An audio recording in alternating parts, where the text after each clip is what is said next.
Untamed is going to be untamed. It's going to be a little crazy. I want to talk to my people. I want to talk to my brothers and sisters. We can have grace and humility in how we interact with other people. Oh, hot dog, look at you. And nobody talked about what's really happening. And let's have conversations about what truth is.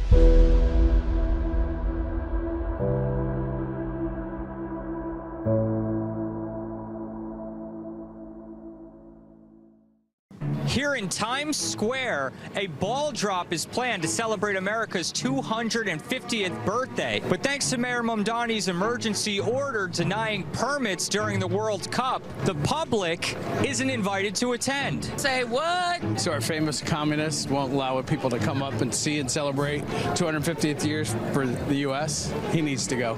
Is this America? Is this really New York? Where we at? I think that's really sad. Yeah, I think that's very silly. Oh.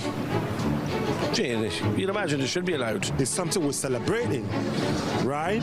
So it's supposed to be open for people to come in. New Year's Eve, everybody's out here allowed to be here, so why can't it be then? We have to, live our lives. Can't be afraid. I should probably articulate that I'm a Canadian. That would never happen in Canada. The public should be allowed to go. I think that should be something that everybody should be included on. I mean, that's a big milestone in our nation's history. Kind of frustrating because I was kind of excited to come down here for that. But, I'm not buying a ticket. It's ridiculous. Absurd. Get out of here. Hi, everyone. Happy Friday. Patrick in the chair today. Joe is at the Republican Assembly down in Pueblo doing what Joe does, which is kicking ass and taking names. And yeah, how about that cold open? How about the news that on America's 250th birthday, people can't gather in New York City because Mayor Zohran Mamdani signed an emergency order because of the World Cup that's going on around the same time in the tri-state area. And that's the thing, though, like Manhattan, where Times Square is, there are no venues for the World Cup. I don't believe the World Cup is being played in any New York City five-borough stadium area. I'm just going through it in my head real quick right now. I don't believe they are. So what's the point of doing this? What's the point of shutting down a celebration on the 250th anniversary of America? Well, I'll tell you what it is. It's part of the manufactured chaos and the controlled collapse of America, right? That the New York City police basically can handle anything. And the majority of New Yorkers go along to get along for something like that, right? So it's not about the question of the manpower or delegating resources. It's about the will of wanting to hold the celebration, which obviously Mamdani has no will to do. He doesn't want that because of his open disdain for Americans, his open disdain for white Christian Americans, which is well documented, his wife's disdain for white people as well, right? Right? Quite honestly, the dude's never said anything positive about America. Have you ever heard anything positive out of his mouth about America? The answer is no. The answer's always been America's racist. We need to fix this with equity. This country has oppressed minority people for way too long. So that piece of shit is now in charge in New York City, stolen elections, and now he's showing his utter disdain for America by refusing to allow everyday New Yorkers and Americans and even immigrants that have come to America to celebrate the founding of this country 250 years later. Purposely being done to withhold patriotism, right? Communist playbook. We remove religion, remove the pride of nationalism, right? And basically supplant it with statism, right? You're going to remove the nationalistic pride. So you take away the celebrations that unify Americans under basically American culture, which is, everyone knows America, July 4th. July 4th is a national holiday, baby. Probably my second favorite, third favorite holiday if I go through my list, right? It's freedom. And that's the thing. A lot of people don't understand what freedom is because they take it for granted every day. Even this day and age in 2026, we have less freedoms than our founding fathers had because government has encroached on us along the way. And now our government's been hijacked by communist Marxists that just want total control. So as they keep doing their march through the system, us Americans are going to have less and less liberties unless we stand up and fight for them. And that's the tough part, is that you have to fight every day, right? Like, we have to fight every day to keep what we already have. We're not fighting for more. We're trying to fight and keep what we have as an American. Our freedom to speak, our freedom to think, our freedom to organize, our freedom to practice religion, freedom to decide whether or not we want to put a toxic injection into our body. Well, those things have slowly been taken away. Mandated vaccinations. They closed down churches during COVID, but yet you could still riot and protest in the streets for BLM. Right? That wasn't by accident. They didn't care about stopping the spread for that. They knew what they were doing. They wanted that shit going on in the streets during 2020. They didn't want people organizing and coming around their faith in God, but they wanted the Marxists on the street creating as much chaos as they possibly can. And with all businesses closed, people not having to go to work, checks were coming in, and we had the Summer of Love explode all over the country. But that was by communist design. And now you have this communist running New York City, and he's saying, the country that everyone in the world wants to come to, the country that's the beacon of light and hope throughout the world, no birthday for you in New York City. No birthday for you.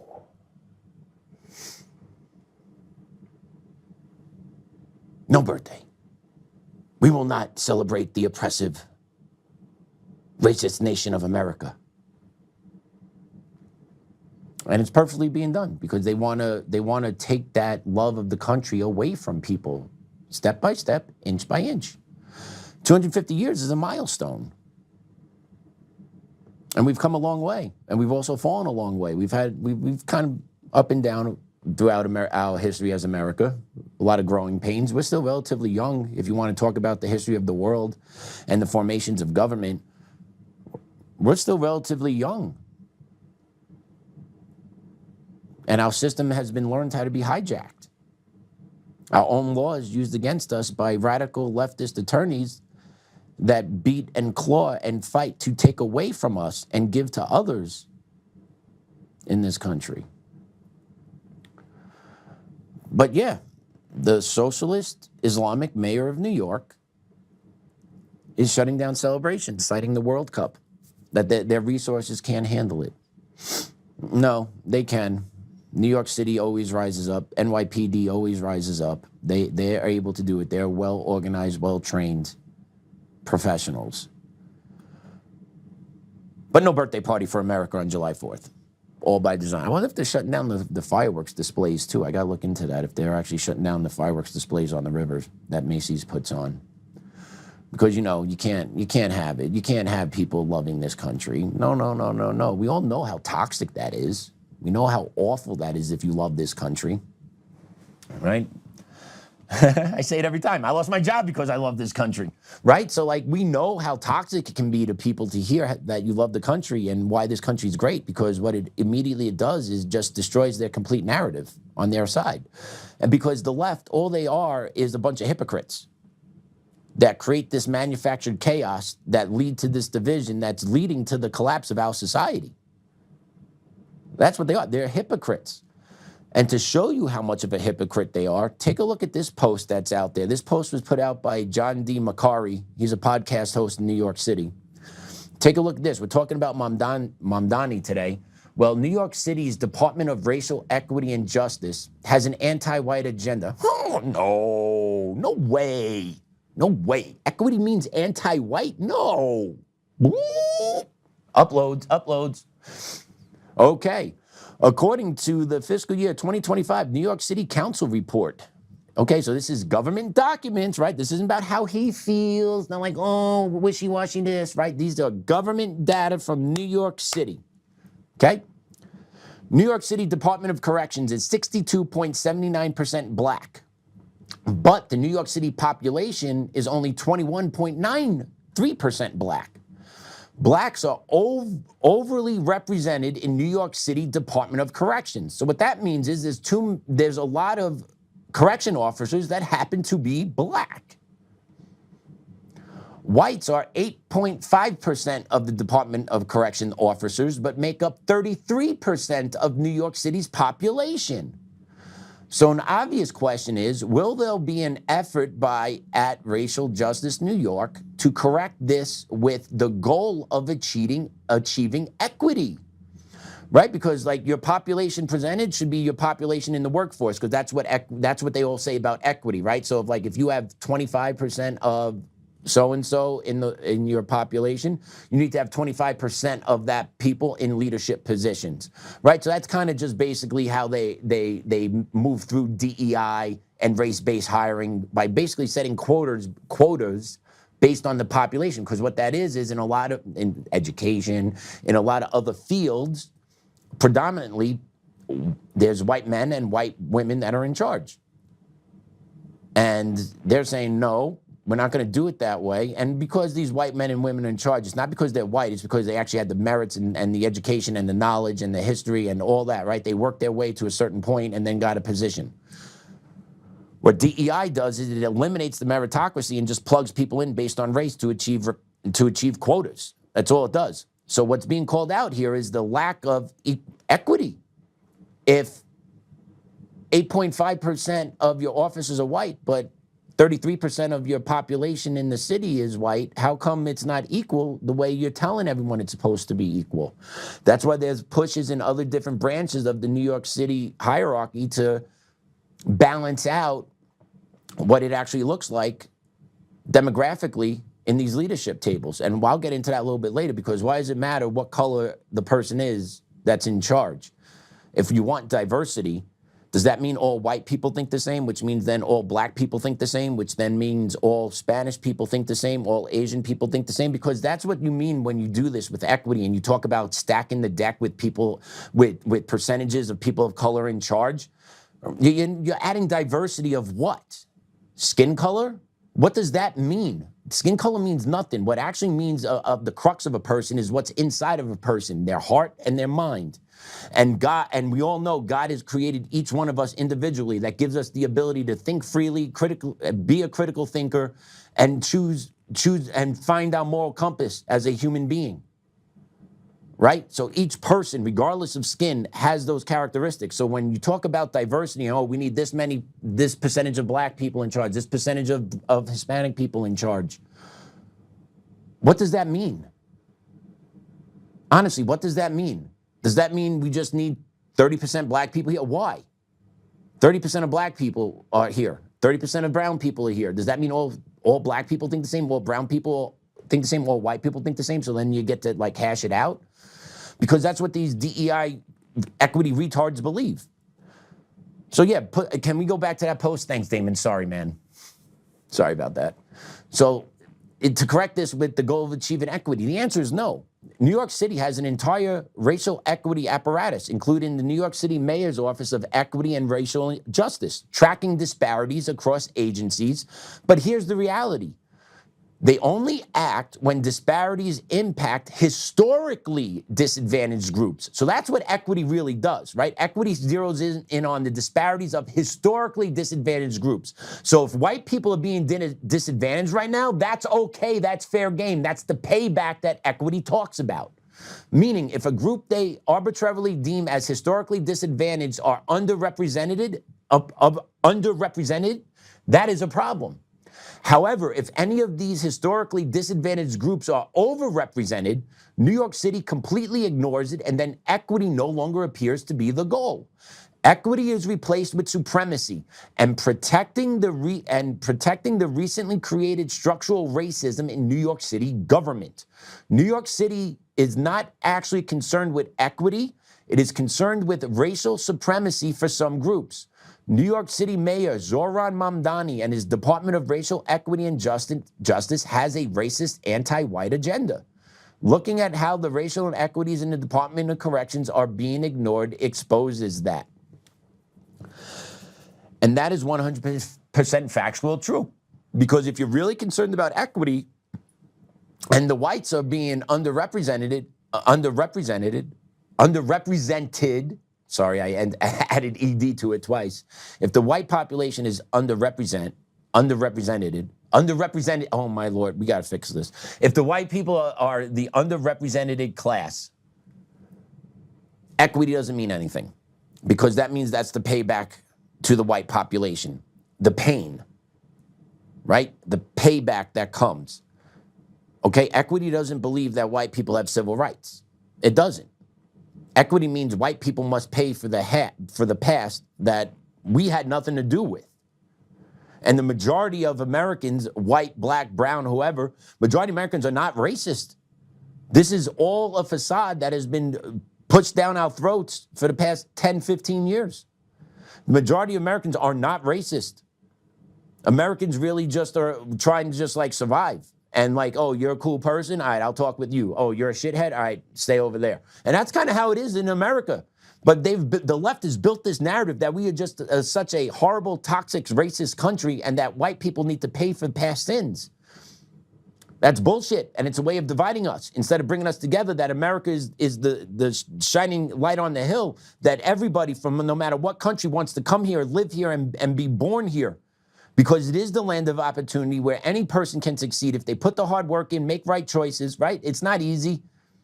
Life's not easy here. Are you going to have setbacks? Sure. Are people going to be assholes to you? Sure. Are you going to encounter some racist people? Sure are, of all different races. And you know what you do? You're like, yeah, you're a dickhead. You don't speak for the majority of people. Keep it pushing. I've been victim of racism. Hell, I was victim of racism at my job. I got fired because I'm a white man that said I love this country. All in the same time, while other races can say negative things about white students, and they get district promotions in front of school leaderships. Okay? All factually true, all happened. White leadership standing there laughing, ha-ha, clapping. White kids trigger me. That lady got a promotion in the district. Okay, straight up happened. I said, I love America.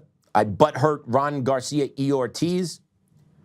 And then he got me fired because of what I said.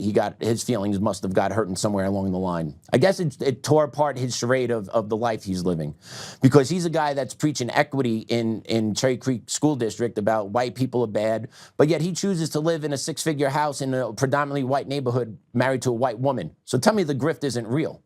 And then if you actually take out his social media, take a look what he's posting on his social media. Viva la raza, no King's protest. Someone like that is okay to be in charge of education. Okay. Because why? Because he has an anti-white agenda. He has an anti-white male agenda. And he's scared of me. He's scared of my intellectual prowess. That's why he did what he did at Cherry Creek. Prove me wrong, Ronnie boy. You're scared of my intellectual prowess. You cannot sit down and actually hash it out. And actually, when you did speak to me in there, you little chump, you did say, oh, well, people come here for the opportunities. Well, dickhead, if people come here for the opportunities, how are they systemically oppressed against? Lord knows I knew not to ask that in there, because you would have probably had a heart attack and died, and then I would have got charged by murder by Cherry Creek School District, because you're protected. But your day's coming. I know we got court May 12th. I know your ass won't be there.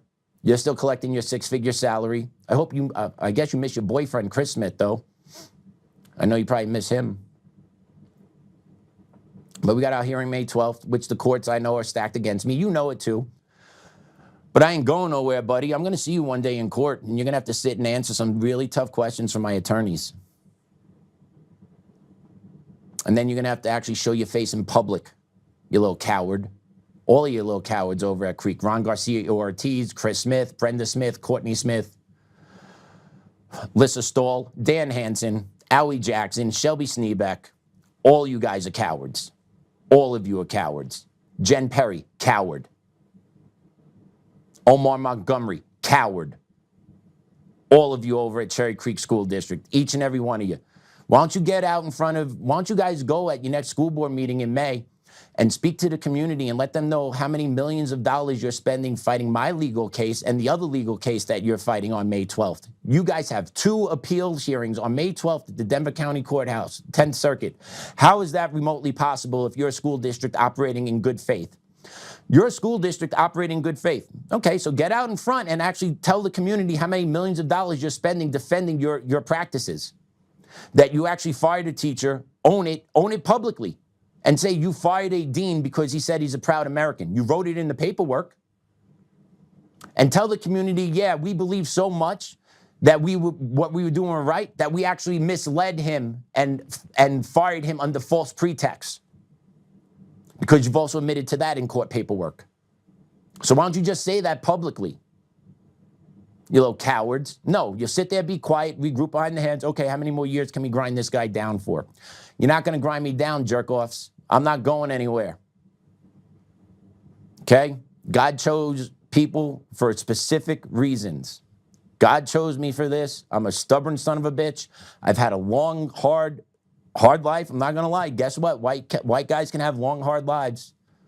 Okay, lived in a three-room apartment till I was 24, grew up on welfare, seen cars repoed, had tree branches thrown through my front window, had my apartment broken into numerous times when I was a child with my mother. Okay, didn't have a dad in my life. Actually had to stare out the window to see my dad's car getting off the highway when he would stop by my apartment for 20 minutes on his way to work every day Monday through Friday when I was a little kid, probably 5 through 7, 8 years old. I have that memory. And then he disappears for a while, comes back, disappears for a while, comes back. Okay? I got hard skin. I have a lot of pain, a lot of trauma, a lot of shit I've dealt with in my life that had hardened me for this time. And what you guys didn't bank on is my support staff I have also. I got people all around me that love me, that'll lift me up when I'm down. I got a tremendous, tremendous wife at home. My rock, my boy. I'm fighting this all for the right reasons, and you assholes aren't. That's why you're going to get exposed. And when your judgment day comes, when you got to go to the pearly gates and ask for admittance, you each individually are going to have to answer to God about your behaviors in these matters with children and staff and how you treated them when it came to expressing what they believed. And by the way, this wasn't done free willingly. I wasn't walking around saying, I love America, right? God forbid you say that in a public school that takes taxpayers' money. I didn't do any of that, right? I was just asked specifically in an intimate setting where I was encouraged to speak my truth. I was asked, how do you identify? And I'm an American that loves this country. Bah! So, Ronnie boy, we're coming for you. Not going anywhere. Qualified immunity shouldn't stand either. All of you knew you trampled on my civil rights. That's why you lied when you fired me. You all knew it. And then you thought, oh, this guy, he's an idiot. He doesn't know anybody. Well, you messed with the wrong guy. You messed with the wrong guy. That's why there's a DOJ civil rights complaint sitting on the DOJ's desk waiting for it to be signed off on to come investigate you, Cherry Creek. Because you're dirty. You know it and I know it. The left is dirty because they're hypocrites and they're liars. All those that preach equity live in six-figure houses in predominantly white majority neighborhoods. If they really believed in equity, why aren't they living in the other part of towns? It's just as good, isn't it? Yeah, you can't answer that question, Ronnie boy. We're coming, though. We're coming. I got patience, brother. I'm learning patience. I know I'm right. We all know we're right. Even leftist people that I talk to, like, yo, you can't get fired for that. I know I can't, but they did it. And they lie about it too, which makes it worse. But then you got the court system that's in your back pocket. Every judge that has taken a look at my case going forward right now is going to be a radical left judge. I'm going to have 5 judges look at my case. I have 5 radical left judges looking at my case. Right? Magistrate Judge Scott T. Valholic, absolute chump. Regina Rodriguez, a complete moron. Who has openly disdain for Americans. Open disdain when you read her opinion, what she writes about me and what I should have acknowledged. Okay? And then I got the 3 hardest left liberal judges on the 10th Circuit randomly selected to my case. Yeah, 0.45%. 0.45% to pull this draw. I pulled this draw because wherever this automated assignment came from, was like, woo, we can't allow this to happen. This is the slam dunk of them all. We can't allow this through. We got to give it the hardest resistance possible. So here we go. Bink, bink, bink. All 3 radical hard leftists, 3 out of 7 judges, all magically on my one panel with the slam dunk teabag case with America First Legal as my law group. Yeah, totally random. Yeah, the left's dirty. Colorado's a captured state, and you got to chip away at it one bit at a time. The federal government needs to start doing its work. Okay, the federal legislatures, right, Congress, you guys really need to start doing work about combating DEI and these corrupt federal judges across this nation. Because if you don't do anything, they're just going to take another 5-10 years and they'll capture another 30% of the courts that left. And there's going to be nowhere for people to go to rectify wrongs. Like, it's absurd. The courts are supposed to be there to rectify wrongs regardless of political allegiance, right? But the courts don't do that anymore. What the courts do, especially if you're in the left, they place ideology over actual law. And that's how they rule. That's why we have so many offenders reoffending and innocent people being killed by violent criminals, because judges overlook and circumnavigate to what they see fit, because they actually never sit at the back end of the repercussions of the decisions they make, because they live in the haves part of society where they have security detail, security at their house. They don't have to go shopping. They have their slaves that work for them. They get their car service to work. They get their security detail that travels with them. They're untouchable. So it doesn't matter the rulings they make, because they never get affected by it. And our leaders do nothing about it. And then you get this dirtbag in New York City talking about equity, and then when you see an actual inequity against white people, it gets unaddressed because they're not a group that has been constantly disserviced, apparently. Whatever happened to everyone just being equal in this country? That's been like long gone, right? Just another way to just erode American principles, American values, right? Americans are not seen as this, right? Everyone has a social hierarchy, right? There's a power ranking structure that goes on now, America, right? Gay, black, brown, Jewish, queer, trans, drag, right? Everyone's fighting to get up on that power ranking. Meanwhile, the white Christian males down here at the bottom just constantly getting stepped on. Meanwhile, we're the ones that are paying the predominant majority of taxes in this country and receiving the fewest benefits from it. Go figure. Go figure. And then you get this retard, this mental midget, this person who doesn't deserve any type of platform. She pisses everyone off when she goes online, but I'm putting her on today because I'm rolling now, baby. Let's listen to Joy Reid and talk about her and the ignorance she continuously spreads and the hatred she continuously spreads. Play it. They can't fix the history they did. Their ancestors made this country into a slave hell. But they can clean it up now because they got the Smithsonian. They can get rid of all the slavery stuff. They got PragerU. They can lie about the history to the children. They can't originally invent anything more than they ever were able to invent good music. We black folk gave y'all country music, hip hop, R&B, jazz, rock and roll. They couldn't even invent that, but they have to call a white man the king, because they couldn't make rock and roll. So they have to stamp the king on a man whose main song was stolen from an overweight black woman. Okay, Joy Reid. She just is an antagonist, provoker, racist, hates white people. At the very beginning, white people can't invent anything, right? We created this slave state. Okay. Someone want to give our history lesson about the slave trade, where it originated from, how slaves were originally captured in Africa. Now, were white Europeans part of it? Sure. Where did the funding come from? Oops, who knows? Might want to put that into a grok search. You'd be surprised. But yeah, that was happening. African tribal leaders would actually partner with Europeans and actually agree to go capture their fellow African enemies at first and then sell them into slavery. And then once they captured their enemies, they started capturing their own people and selling them into slavery, right? So every group was part of this. That's how the world worked. And back in the day, everyone enslaved each other. You were either a slave or you were enslaved. That's how it worked. And it took the Enlightenment. It took the English Reformation. It took the Protestant Reformation. It took the Scientific Revolution. It took the English Civil War. It took the French Revolution. It took the American Revolution, right? All those things to build to where we are today. All by who? What groups have pushed this? The idea of people being treated equally. Where did that come out of? Anyone care to tell me? Europe. White Europeans. That's where these ideas came from.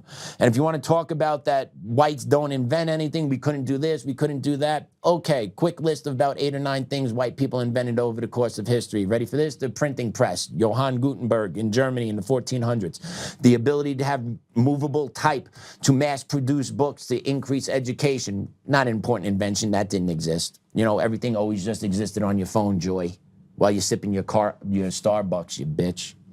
Then you had the light bulb where you could work in the dark, and then it actually allowed factories to be open overnight. And yeah, I know child labor, right? That's part of our growth, the industrialization of America, right? But that's an important component of American history. Indoor lighting. That's the achievement of a functioning society, that you got indoor lighting and you flush your toilet and you don't got to go outside to take a shit at 2 in the morning or a piss. But I think we should let Joy go do that. She might feel more at home anyway. You got the telephone, Alexander Graham Bell. Started with the telephone. Now we're at the cell phone, which gets everything. Cell phone, you get your messages, your emails, get on the internet, right? All that concept came from Alexander Graham Bell. Who was that? Oops, white male. You got the airplane. I'm sure she flies on private jets. I'm sure you don't want to thank the you fly on private jets, you stupid fucking bitch. You don't want to thank Wilbur and Orville Wright? Give me a break. You got the steam engine. You had the seatbelt, the assembly line. But yeah, white people don't invent anything. And we create a massive oppressive slave state where she's worth millions of dollars and can sip her on her Starbucks, fly on her private jet, play on her cell phone, sit on a podcast and talk shit about white people in the most oppressive society in the world. Joy Reid, right? This is all by design. And there are people out there that believe some of this stuff, right? The mentally ill, the 10% in this country that are mentally ill that have somehow hijacked the microphone of the Democratic Party. Where the Democratic Party is nothing what it used to look like, or maybe it is and they're just completely exposed, but either way, that Democratic Party is a complete shit show and a lost cause. They have no agenda to make America better. Only thing they can say is white people are racist, Trump has to go, and we're going to put him in jail and we're going to arrest ICE agents when we're back in power. That's their agenda when they come back into power. They'll impeach Trump, tie that shit up for 2 years, right? And then if they win the presidency, what are you going to do? What's their platform? They don't say anything publicly because we know how shitty their platform is. So they run on, I hate Republicans and America's racist. And then you get the 10% morons that are like, whoa, get their rocks off on it. And yeah, it's all going to happen here in America. It's all coming this way. It's all coming this way. So what's going on with white males in America today? What's going on with white Christian males in America today? Why do they constantly seem to be the punching bag? Well, this woman is posing a question. She's asking, what's going on with white males today? Listen to this. Someone answer this question. What is going on with emerging adult white males between the ages of, say, 18 and 25 to 30? I ask you this because most of the clients that come to me have young adult white males between 18 and, say, 30, and they are sleeping all day, gaming all night, hiding from their parents, hiding from the world, smoking a lot of weed. They don't want to grow up. And I don't want to use inflammatory language, but I have seen so much of this in the last 18 months that I would say this is an epidemic. And I don't think it's just one thing. I think it's a complex issue. I think it has to do with the attraction of gaming and the escape of that.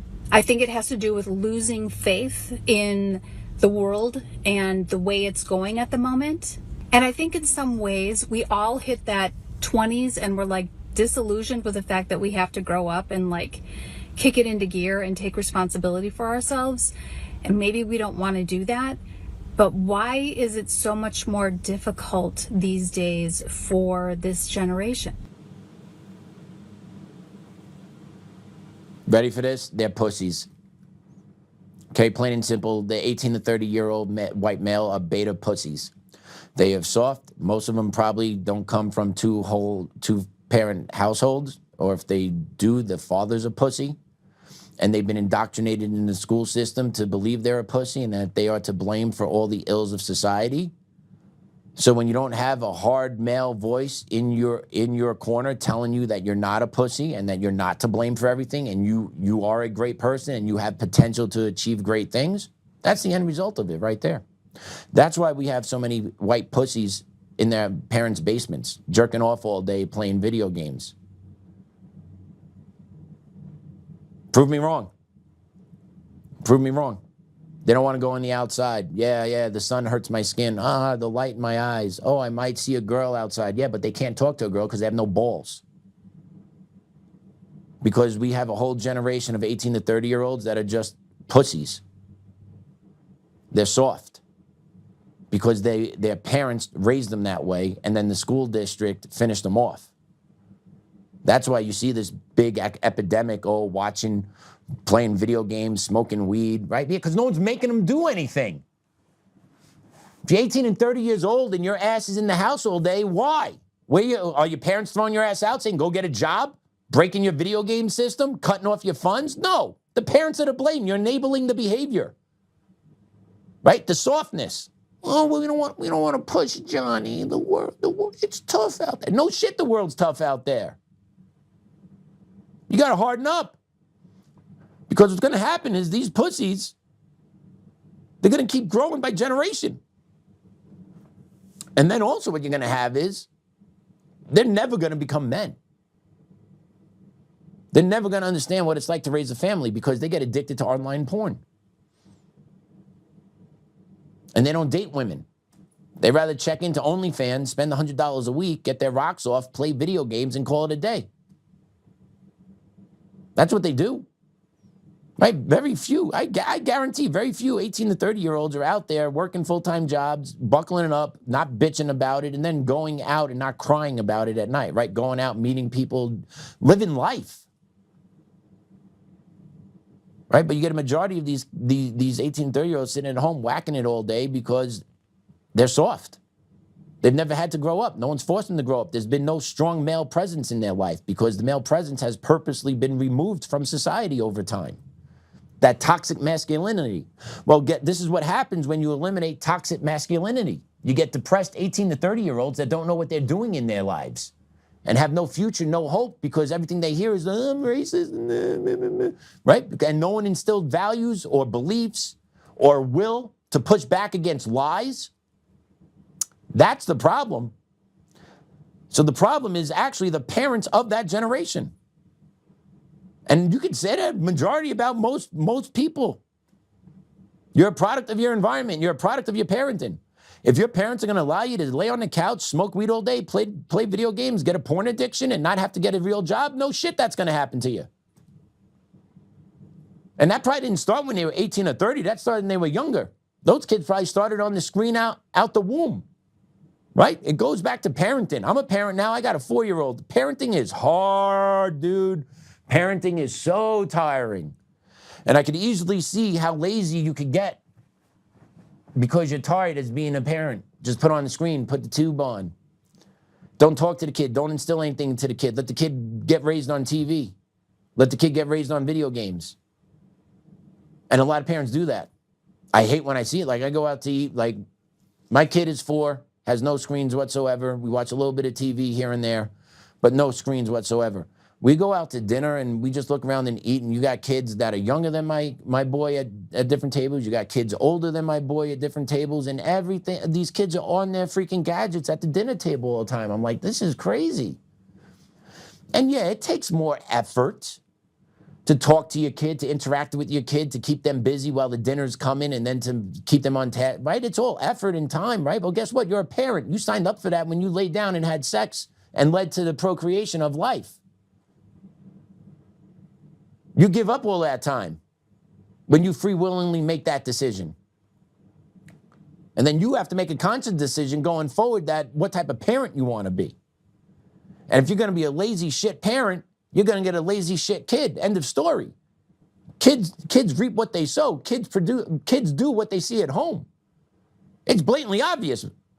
Like, if I was laying around watching TV all day, my kid's going to learn to lay around and watch TV all day.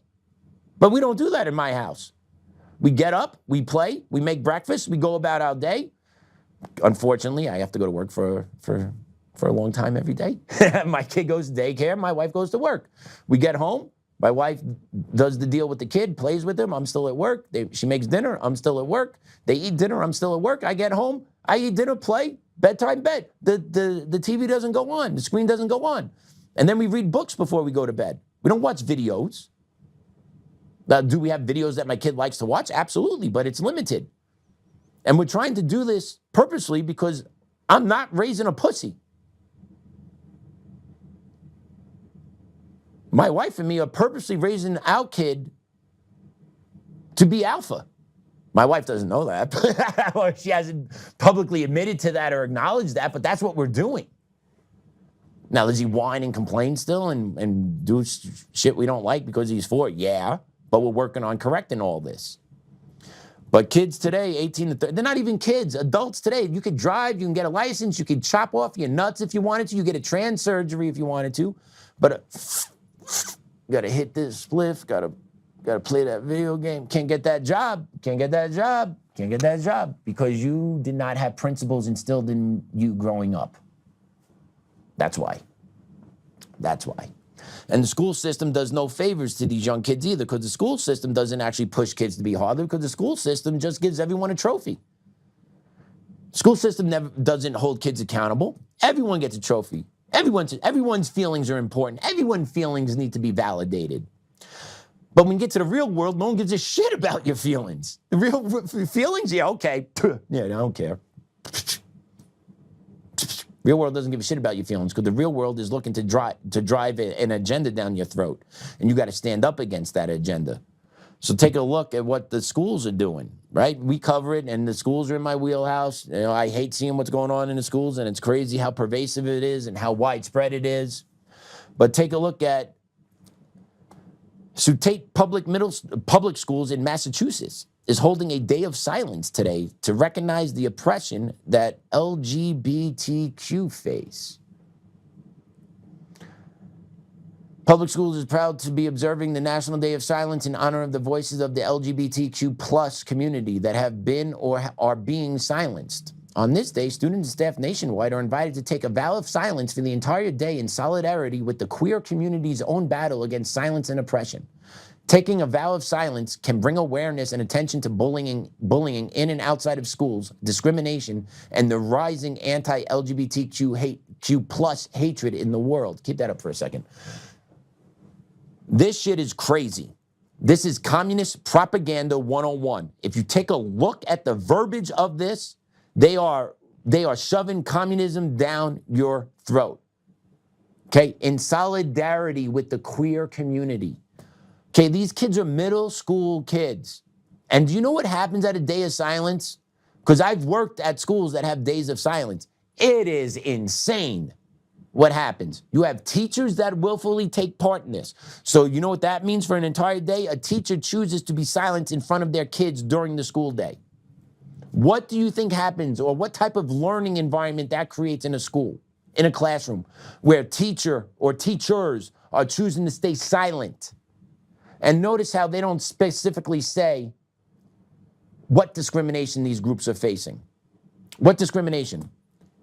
Making sure girls go to girls' restrooms and boys go to boys' restrooms, taking sex books out of public schools. What exactly are they talking about, right?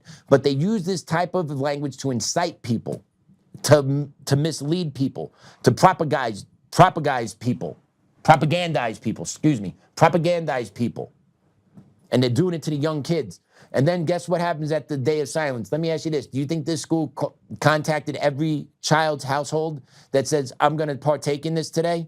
No, I doubt it. Because you know what happens? The kids go in. At least in the schools I worked at, kids go in, sign up, boom.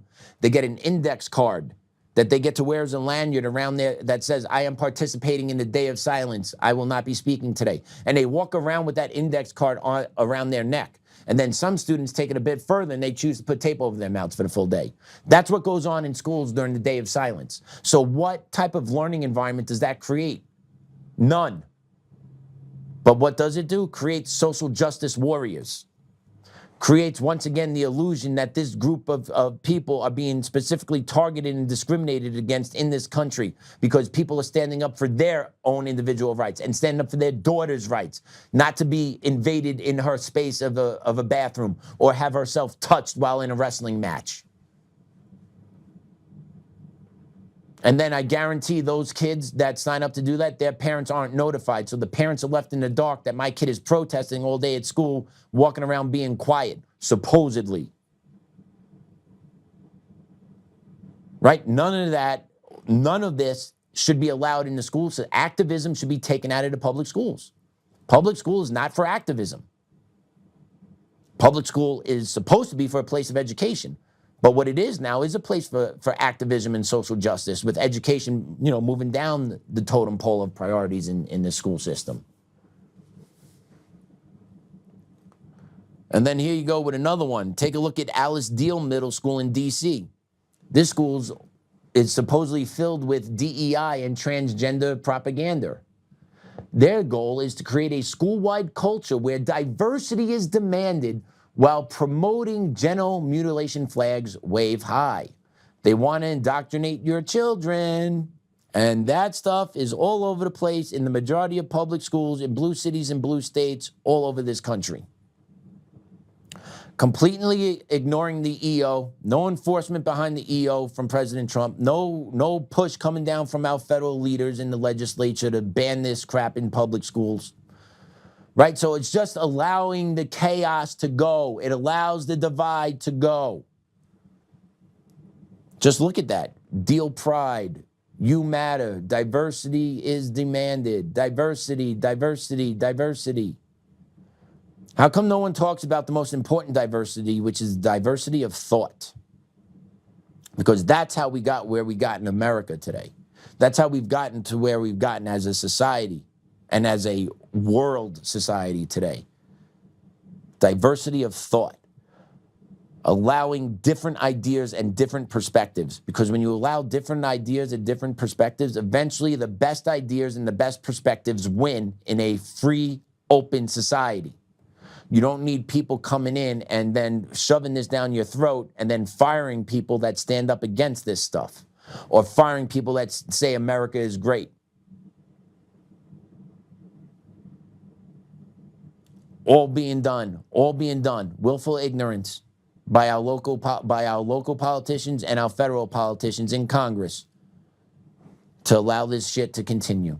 Because they know why? Because the money's in the problem. The money's not in the solution. So you want these problems to continuously happen, because then get the people all riled up. I stay back here, get my check. Oh, you got an NGO you're forming? All right, I'm going to send my brother your way. All right, got that NGO hookup for my brother.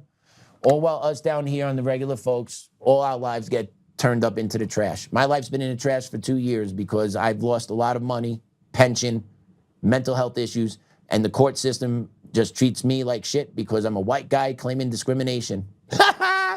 Civil rights? No, no, no. No civil rights for you. No civil rights for you.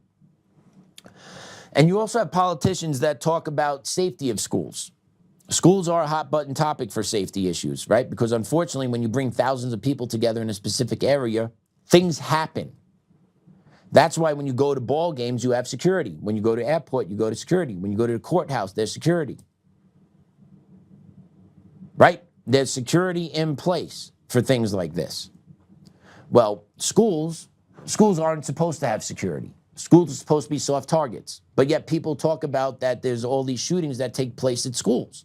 Now, am I saying that hardening the schools will prevent all the shootings? No. But will it stop a decent amount? Damn right it will. I'm a former dean. I know how this shit works. Will it stop gang fights on school property? Yes, it will. Will it stop weapons being brought to school? Yes, it will. But listen to this Democratic senator, this Texas Democratic U.S. senator nominee, James Talarico, talk about police presence in schools. So, obviously we're all concerned about school safety and recent school shootings.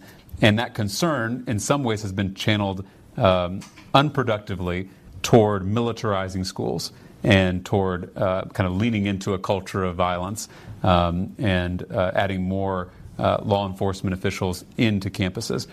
And so our bill would mandate that for every one law enforcement official a school district places into a school, you have to have 4 mental health care professionals, whether that's a counselor or a social worker or a clinical psychologist. Right. The idea is that when students walk through the hallways of their school, they should see far more counselors than they do cops.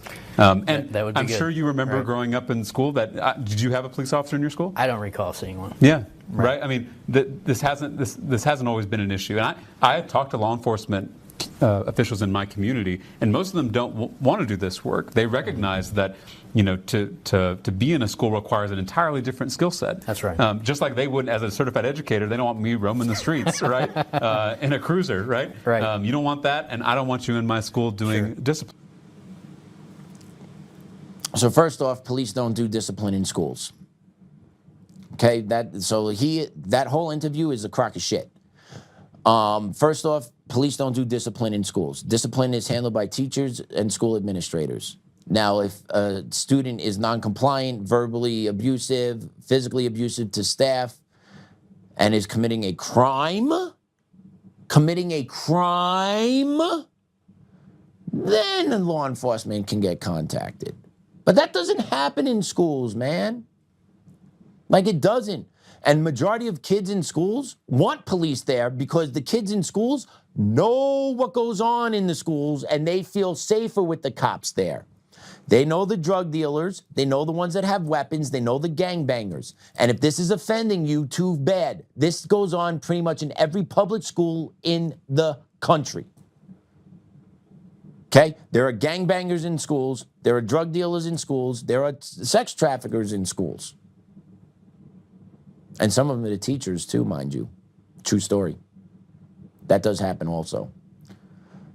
But to say police should not be in schools, he's full of shit. He's an idiot. He is someone that doesn't understand what it's like on the ground in public school systems in 2026 today. Okay, I've had shootings, I've had loaded guns, I've had stabbings, I've had gang fights. You tell me school administrators want to deal with that or can deal with that? Can you tell me a school administration of 5 white liberal women can break up a gang fight? They can't. They'll be the first ones to call the cops. I've witnessed it. Who would have thought? White liberals calling the cops on students fighting? No. But yet say, no, can't have cops in here. Right? You can't have it both ways. You can't have it both ways. And police in schools, they typically have their own office that's separate from everyone else. And they typically, like, walk the perimeter of the campus a couple times a day and probably do hall sweeps in between passes. That's all they do. They're not going to classrooms, pressing up on kids. They're not searching lockers. Cops don't want that smoke either. Cops want to make sure the school's safe, so they do what they do. They act as their deterrent. They walk around, they talk to the kids, engage with the kids, introduce themselves to the kids. And for the most part, the majority of kids like having the cops there because the cops make them feel safe. Majority of the staff that work in inner city schools like having cops in the schools too because it makes them feel safe. That's just the reality of it. They're there to provide safety. And this is the best part. This is the best part, right? In education, all these gurus in education argue about you can't have a safe learning and the kids can't learn unless the learning environment is safe. Well, here is a way to make the learning environment way more safe. Partner with local law enforcement, have 2 to 4 cops patrolling middle and high school buildings. You don't need to do it at the elementary level so much, I don't believe. But the middle and high school level more frequently, yeah. The drug use happens, the fights happen, the weapons happen. Kids get hurt at that age. But don't say cops can't help. They do nothing but help at the school setting. Okay, but the left builds this false narrative. They blame the cops. It's an anti-police rhetoric. Oh, for every 1 cop you put in a school, I want 4 mental health professionals, right? Just think about the narrative this guy is trying to frame. It's so traumatic to have a cop in your building, you need 4 mental health. Meanwhile, everyone sees cops everywhere. Are they doing much? Probably not, because, you know, where you live, they're kind of told not to do nothing. But they're around, right? You see cop cars driving by, you see cops at games, you see cops in public. Why can't you have a cop at a school? Have a pair of 2 or 4. They're not walking around heavy armor, right? They're just in their regular gear, just checking in on the kids. And the majority of people will be supportive. You know who doesn't like it? The drug dealers at the school, the gangbangers at the school. The ones that are victimizing the kids and teachers, those are the people that don't want the cops in the schools. And yet, the school district actually prefers to listen to those people instead of the majority of the community. The school district listens to the ones that have the stories of, yo, this cop did this to me at school. Yeah, no shit. The cop didn't just press you at school. The cop caught you with weed and you tried running from him. True story where I worked. There was an instance where I worked at Hinckley High School. We had drug dogs in the building one day. They were searching. We found drugs in a kid's backpack. Kid tried running from Aurora PD. Kid got tackled in the hallway, created a whole scene. He started screaming. We had to clear the hallway. The kid had weed, had a scale, had a torch lighter, had tar. He wasn't there to learn, but his mom comes in sure as shit yelling at us, calling us racist. We targeted her boy. We hit random classrooms, lady, with a drug-sniffing dog, and your kid was carrying this stuff on him in the school, right? So this all happened. She makes a big stink to the superintendent of Aurora Public Schools, and you know what winds up happening after that? Drug searches are pulled from APS because the mom made a big stink about it, but her kid was actually carrying and in possession of narcotics in a public school. But that gets brushed away. All happened. Witnessed it all. I got called a racist. I got accused of targeting. Ma'am, I'm doing my job. Aurora PD said they were coming in with Aurora public school safety. They were coming in to run drug searches. We popped them some random classrooms, ma'am. Doesn't matter. You don't care that your kid had weed and all this paraphernalia? It looks like he was selling, right? You don't have a scale and baggies if you're not selling. But that doesn't matter to you, ma'am. Got it. I targeted your kid. Yeah, that happened. Yeah, that happens. Yeah, that happens. But it does make the school safe. Do you want drug dealers walking around schools? I don't think so. Do you want gangbangers walking around schools with weapons on them? I don't think so. But this politician pretends like that stuff doesn't happen. It 100% happens in pretty much every school every day. Every day. It's the truth of it. And then you get education that's filled with these white liberal women, this white guilt, right? Check out this Canadian. Check out this lady from Canada talking about, just play it. I have worked with 4- and 5-year-olds in schools who have genders that their parents don't want them to have. Parents' rights have suddenly been weaponized against trans and non-binary and two-spirit youth. Because I hear from teachers who are really worried about parents who might have complaints. And I think there's a perception that parents are heterosexual, that they're white, that they have a particular set of Christian values. I think a lot of educators feel really limited in what they can do because they're worried about the imagined parent community. And often that's the community because those parents are the loud voices in a school community. I want us to get really comfortable with challenging right-wing Christian patriarchy. I want to say things like, you can do work around sexual orientation and gender diversity with children of all ages. So I want us to think about these conversations in kindergarten. We're saying there's many ways to be a girl, there's many ways to be a boy, there's many ways to be both, there's many ways to be neither. You're going to figure out what's right for you, and we're going to follow your lead.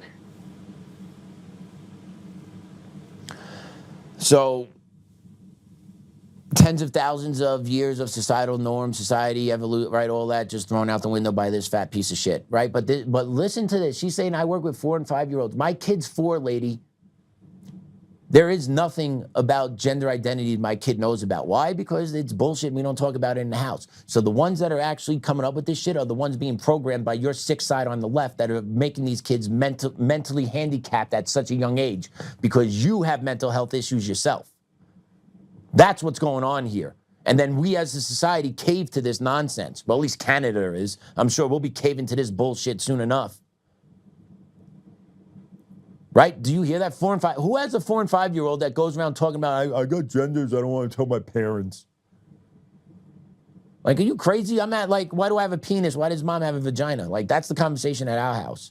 So I don't know what this shit is, but these sick freaks are the ones that are indoctrinating the kids and turning these kids into sexual beings and sexually manipulating these kids at a young age. And they see these kids as that. They don't see these children as children. They see these children as sexual beings.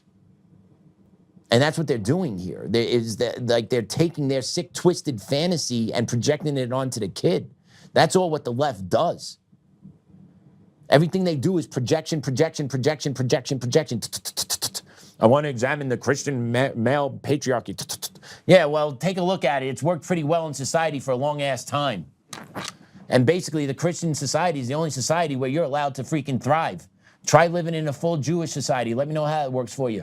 Go live in a Muslim society. Let me know how it works for you. But you want to study the Christian patriarchy, the one that actually allows you to have acceptance in their society. Holy shit. And you want to talk about the mental retards that are talking about she's in charge of the mental well-being of our children? Ungats. Ungats. The white Christian nation is the only nation that you can live in without being persecuted, you mental midget. Like, are you for real? Does she not understand that? Let her get on a plane, get airdropped in the Middle East, and see how long she survives. Let her get on a plane, go land in Israel, see how long she survives. Like, are we for real with this bullshit? And she's so dumb, she doesn't even know. But I'm so smart, right? That goes to the video we played yesterday. That goes to the exact video. She operates in lower vibration, but she thinks she's in higher vibration because she has a college degree. But yet she's the college degree idiot that's the useful idiot pushing these tools down pushing this shit down our throats and our kids' throats. Wow, that's the video from yesterday. And then I'm talking in higher vibration, but I'm the conspiracy theorist. Yeah, this lady's crazy. But she's not alone. How many people think 4- and 5-year-olds have different genders that they hide from their parents? The only ones that get taught, the only ones that know that stuff are taught that stuff. So it ain't outside that's teaching this. It's outside that doesn't believe in this. It's outside that doesn't want our kids being infected by this. And then here's another good ad for homeschooling. Check out this commercial. This is why we homeschool. I am non-binary. My pronouns are they, them. Hey, good morning, class. My name is Teacher Roby. I'm going to do a quick introduction before we get started. I am non-binary. My pronouns are they, them. For example, they are a great art teacher. They taught us how to draw a stitch. It is super important to get our pronouns right. If you do make a mistake, I will politely correct you. No worries. That goes for me too. So if I ever get your name or pronouns wrong, please correct me every single time. Yeah.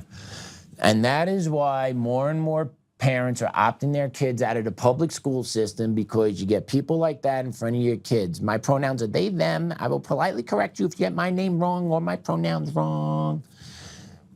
How about we just talk about basic grammar in the public school system? They, them means more than one person. But grammar doesn't exist in the elementary school level. Grammar doesn't exist in education anymore, because they, them can mean one person that, I don't know. You know, I wonder if these they, thems, like if your pronoun is they, them, are you paying twice the taxes too because you're counting as two people or identifying two different ways? Like, you paying double the shit on everything? Because I think you should. If you're going to make me call you they, them, you better be bucking up double they, them. Because out here in Colorado, they could sue me if I don't call them they, them. Can't wait for that to happen to me. That's definitely going to happen to me one day. That is so going to happen to me. My wife's going to hate me when this happens to me, too, because this shit is crazy. It might happen to our kid, too, because I'm teaching them right from jump that we don't give an inch with shit like this. Like, yeah, they're a girl, you call them a girl. End of story. They're a boy, you call them a boy. You can call them mentally retarded, too, if you want, buddy, but, like, yeah, we're not calling them what they want to be called because, no, it's not reality. And we're not going to give into reality. We're not going to give into fantasy land, right? And that's the truth of it, the left and right. Like, we live in the same country, but we live in two totally different frequencies. We live on two totally different planets, but we live in the same country. It's because we see things just so differently. And the world is so warped. It's been designed, it's been done this way to create this chaos by design to lead to this collapse of our society. Like, it's quite remarkable to watch all this. And like, once you see things, man, you can't unsee shit. And what else I find funny now is Benny Johnson is saying Bibi needs to be banned from the White House. I didn't have that on my bingo card this week. Whoa. So I don't know what's going on. And then Melania came out to talk about the Epstein files, and Congress needs to give the people the right to talk about it. But Trump didn't know this. It's like, I have no idea chaos by design. It's fascinating to watch. And that's why a lot of times we don't comment on a lot of things on the day-to-day on the show, because you just don't know what's happening. Right? You can't actively predict. You can talk about what you think is happening, but you can't actively see all this going on and predict with accuracy what is happening or what's real and what's fake. That's why everything is designed by chaos, and that's why what we get is what we get. We walk away from the show like, wow, that was a lot of info Joe dropped on us. But at the end of the day, what's happening outside, who is anyone's guess? It's anyone's guess. No one knows where we're going on this ship. But our politicians keep dividing us. Our celebrities keep dividing us. Both sides disagree basically on everything. There's no uniformity amongst America anymore, right? Even if you love this country, you can't say this country's great because it'll offend somebody. You can't say this country is the best country ever made because it will offend somebody. So what can unify Americans here? Really nothing. The left and the commies have done a great job of doing shit to make sure it's very hard, if not impossible, to ever come back together as a cohesive unit here in America.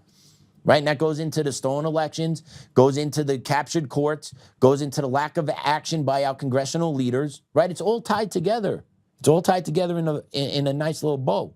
So speaking about congressional leaders, take a listen to Democrat Senator Ed Markey talking about what illegal immigrations need.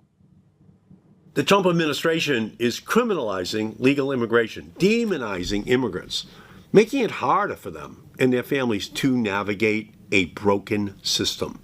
Immigrants are following the rules and showing up to immigration court, but when they walk out of those hearings, they risk walking into a trap set by the Trump administration.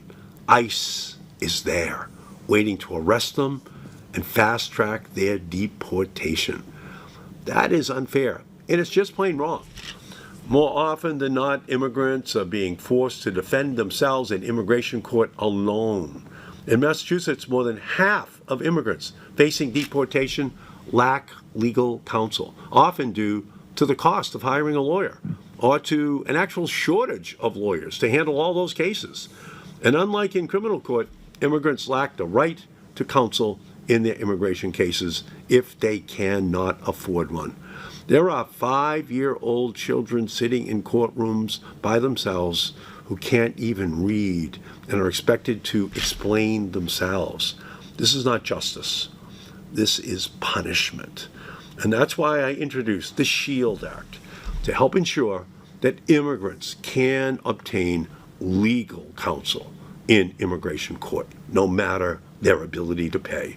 A lawyer can be the difference between a mother suffering in detention or protecting her children at home.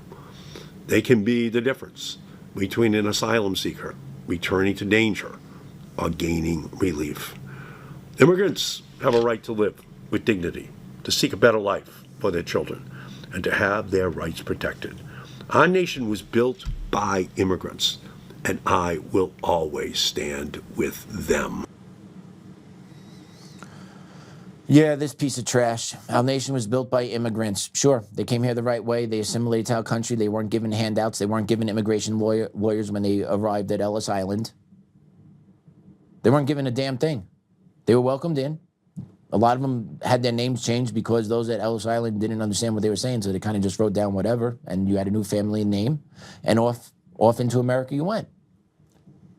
And immigrants were homeless. Immigrants lived in 14, 15 to a small apartment. They pulled together and made it work, right?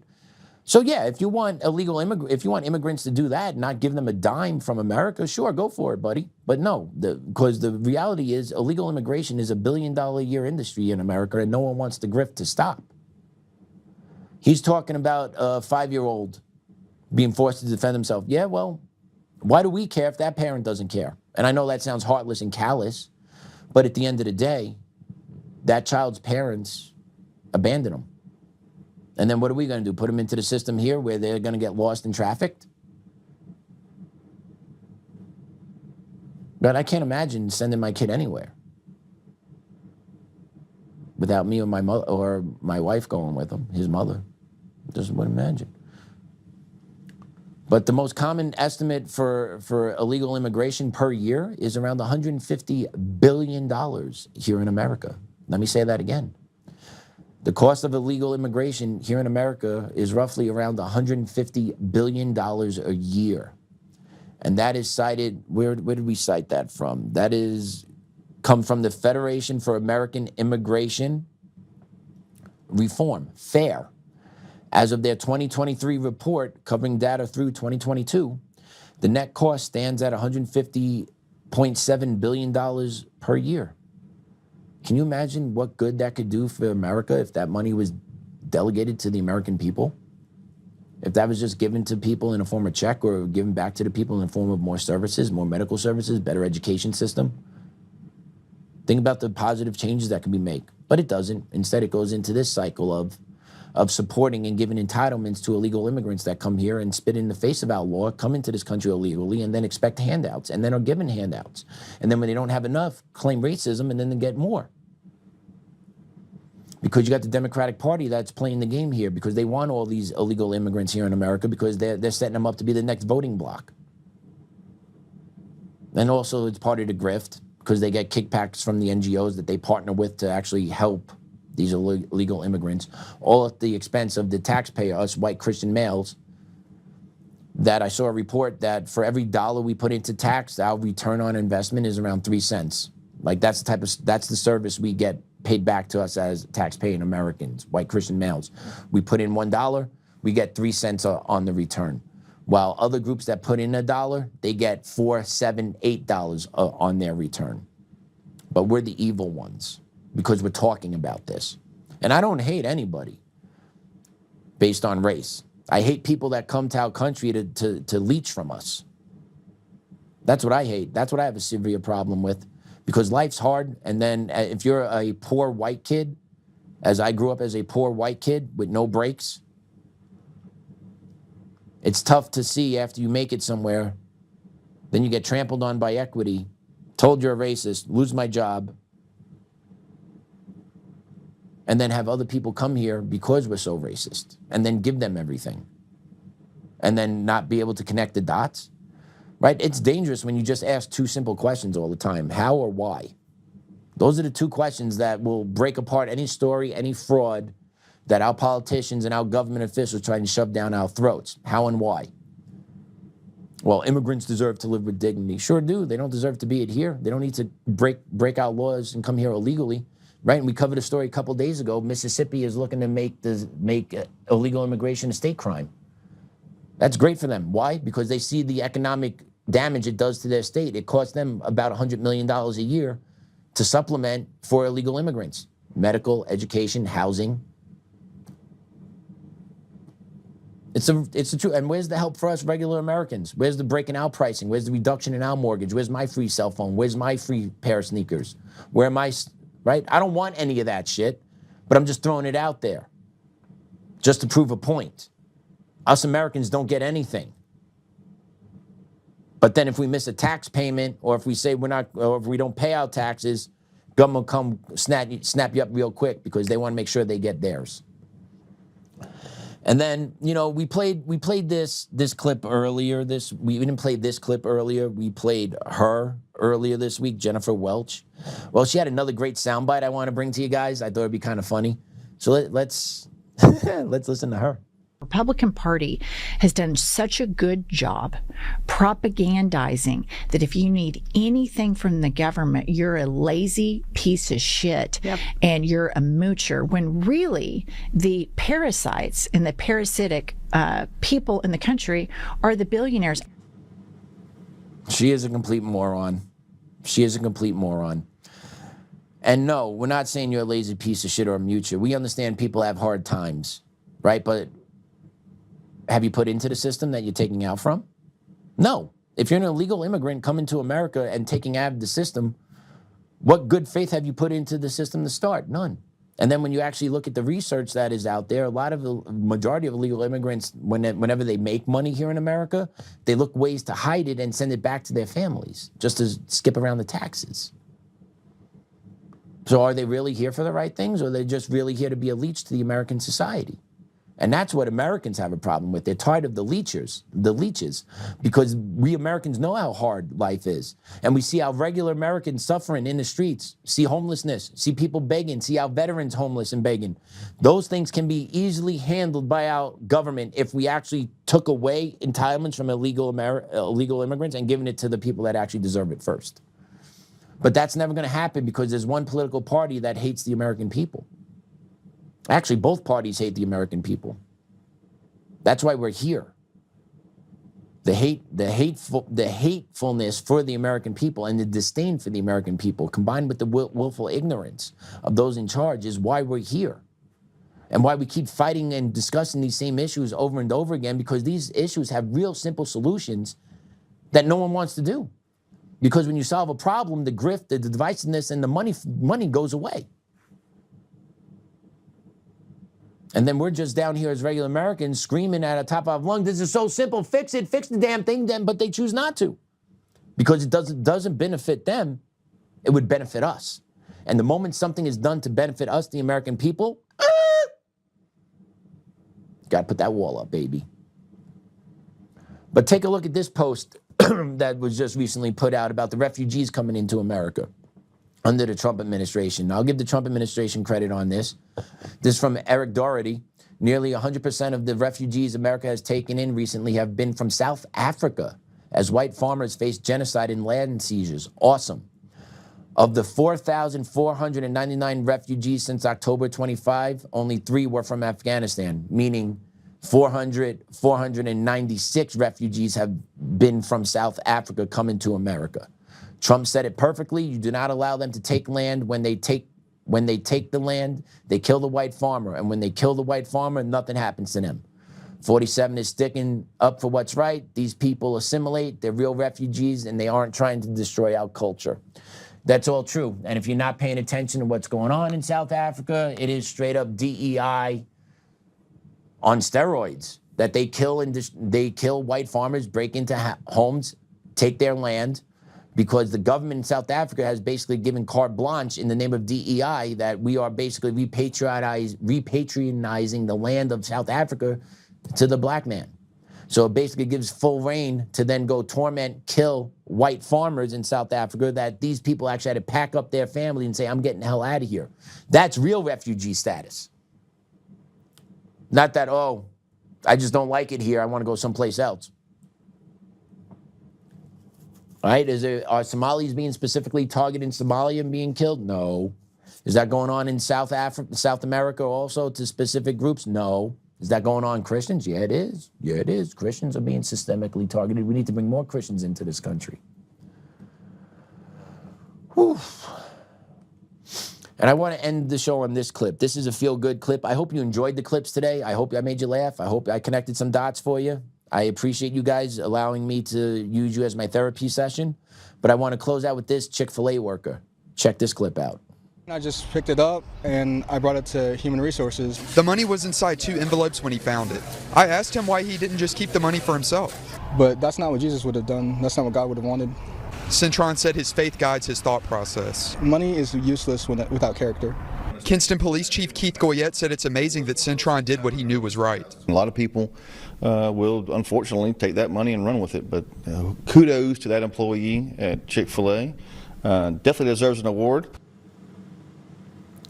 So what did that young man do? He found $10,000 and got it back to the owner. He didn't pocket it. He didn't sneak it. He didn't give only half of it back. He gave everything back. And when asked about it, he goes, that's not what Jesus would have done.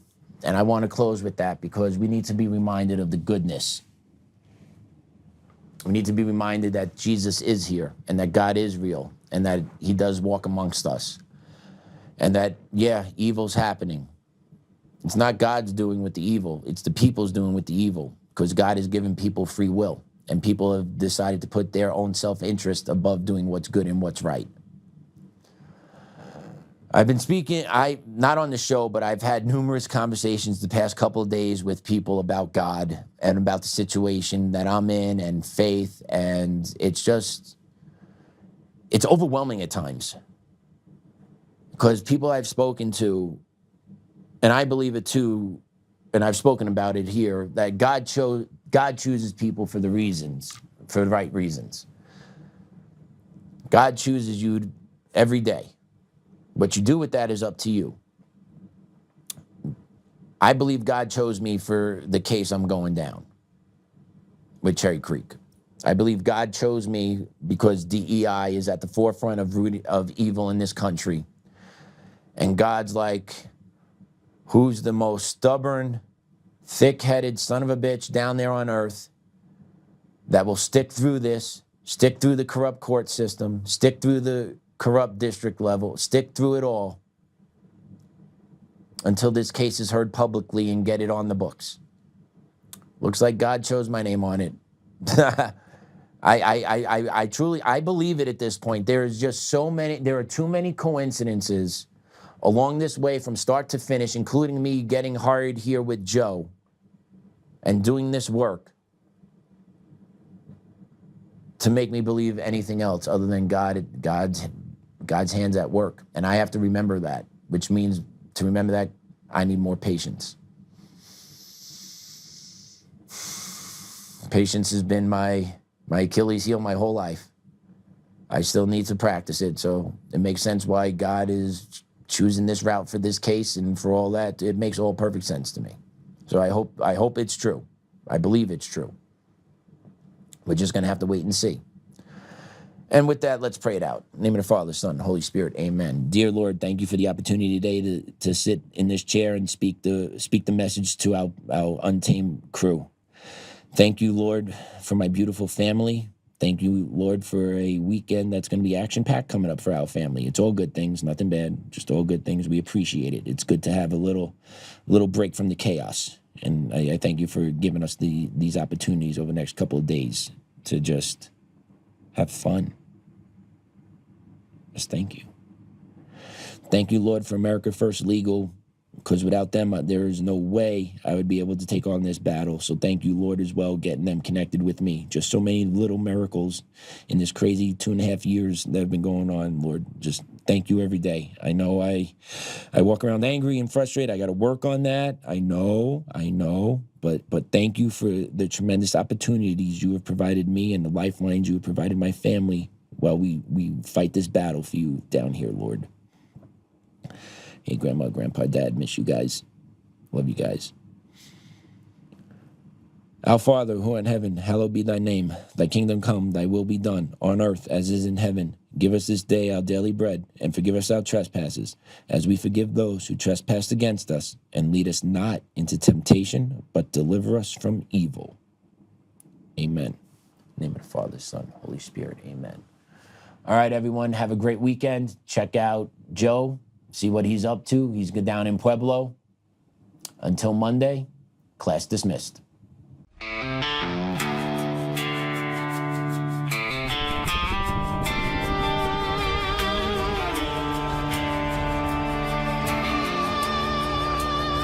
Rise up untamed in the heart of the fire where the wild ones roam. Joe Oltmann's calling, bringing truth back home. From conservative daily to this untamed fire, we shatter the silence, lifting spirits higher. No chains can hold us, no lies can prevail. Authentic and fearless on this rugged trail. Patriots gather under stars and stripes. Untamed nation, igniting the night. Untamed nation, let the truth roll out in this land of the free. Standing proud from sea to shining sea, we won't back down. Catch the fire, wear the crown. Untamed nation, it's our battle song, motivating hearts where the brave belong. Yeah, untamed and wild, forever strong. Play it again all night long.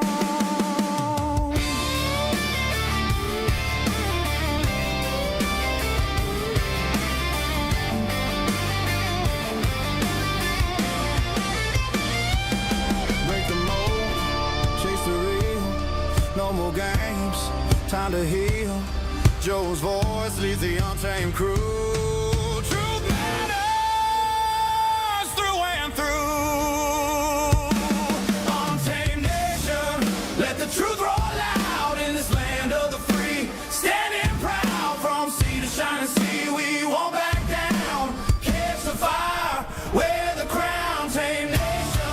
It's a bad